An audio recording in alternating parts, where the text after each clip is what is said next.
దేవుని కొరకు ఏదైనా చేయడానికి ఆలస్యం చెయ్యకుండా రిస్క్ చెయ్యడానికి ఇష్టపడ్డవాడే ఏదైనా సాధించగలడు.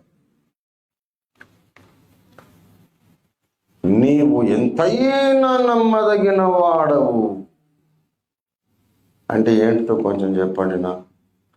ఎంతైనా నమ్మదగిన వాడు అంటే ఆ నమ్మకాన్ని కొలవటానికి ఏదన్నా కొలత ఉందా?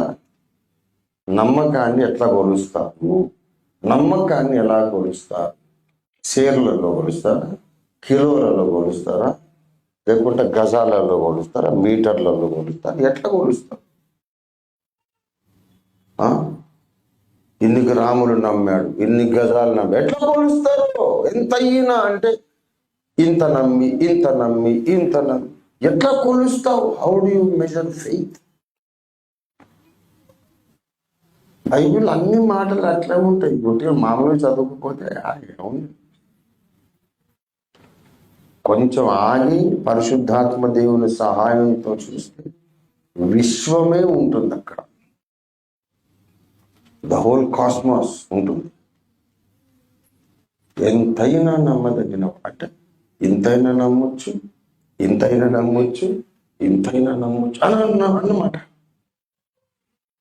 ఒకవేళ కిలోలలో లెక్క పెట్టి కూడా ఎన్ని కిలోల మందమైనా నమ్మొచ్చు.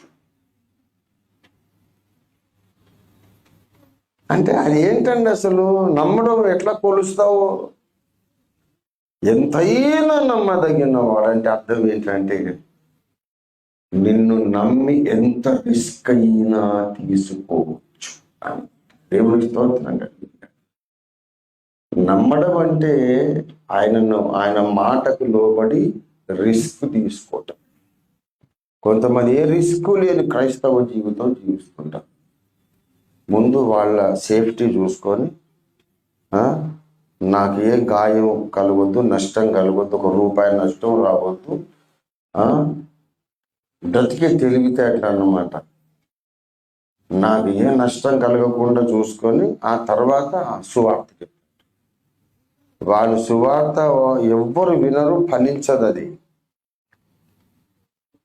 అంటే రిస్కులు తీసుకున్న వాళ్ళందరూ పిచ్చోడా ఏంటి?